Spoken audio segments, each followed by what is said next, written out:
Hi guys, this is Tom, and if you're new to my channel, I make videos that help you empower your higher self and manifest your dream life. In this video, we're going to be talking about the power of utilizing the window right before you sleep for bringing your manifestations to life in your waking reality. Now, this is an idea that I got from Neville Goddard. For those of you that don't know who he is, he was a 20th century mystic who wrote extensively on the law of attraction.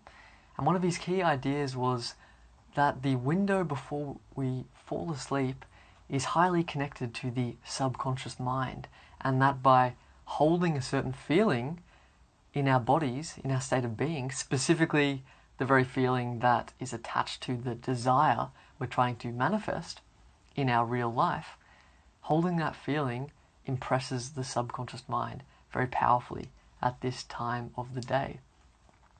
Now, I have a in-depth video on the subconscious mind that explains what that topic is, but a quick recap is basically it's a series of automated programs that live within you. 95% of your actions are controlled by subconscious programs, and 5% being the conscious mind, that's the other part of you that's left on a daily basis. And these programs can control anything from how you brush your teeth, how you drive the car, the sorts of emotional reactions that you have, your fitness, or even your relationships, your finances, and your career at large. All of this is largely controlled by subconscious programming. So what does this have to do with sleep? Well, again, as the scientific research shows us, there are different brainwave states, and as we go to sleep, we drift into deeper brainwave states. We move out of the beta mind to alpha, to theta, and then ultimately to delta, which is deep sleep and associated with the subconscious mind. But really the alpha state is the meditative state. That's also when you can impress the subconscious mind, as is theta as well.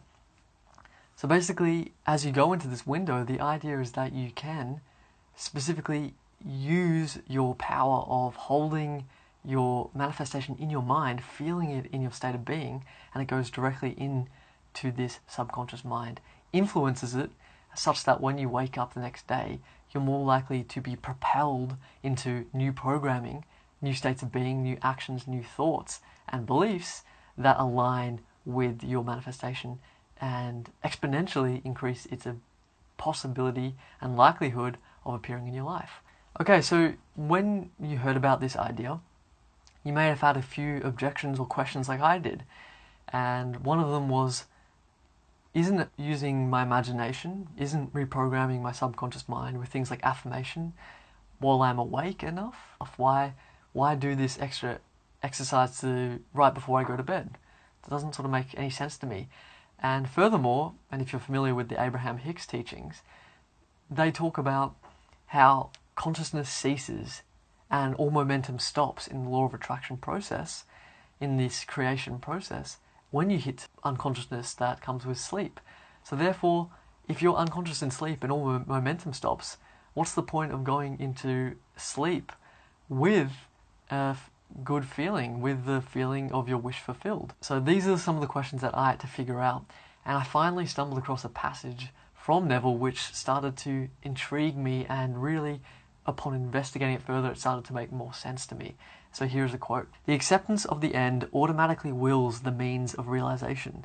Make no mistake about this. If, as you prepare for sleep, you do not consciously feel yourself into that state of the answered wish, then you will take with you into the chamber of her who conceived you the sum total of the reactions and feelings of the waking day. And while asleep, you will be instructed in the manner in which they will be expressed tomorrow. You will rise believing that you are a free agent, not realizing that every action and event of the day is predetermined by your concept of self as you fell asleep. Your only freedom then is your freedom of reaction. You are free to choose how you feel and react to the day's drama, but the drama, the actions, events, and circumstances of the day have already been determined." So what he's not saying in this quote right off the bat is that we don't have free will to create whatever we want. What he's actually referring to is that it's this 95% of us that runs on these subconscious programs. And if we don't impress our subconscious mind in a different way, in a positive and empowering way that aligns with our desires, then they'll just continue to play out as per the old conditioning. So when we go to sleep, we actually are still reprogramming that deeper sense of us, this subconscious mind, such that when we wake, the subconscious mind is actually altered. So another aspect of that is he's actually saying we reunite with her. He uses this word her to refer to the subconscious mind. And this does conflict with the Abraham Hicks type of style, which says all momentum stops. Neville's saying momentum doesn't stop. It's only that the human realm of consciousness, that consciousness that's you, your whole life, everything in it, that stops. But your true self, you reunite with this true self.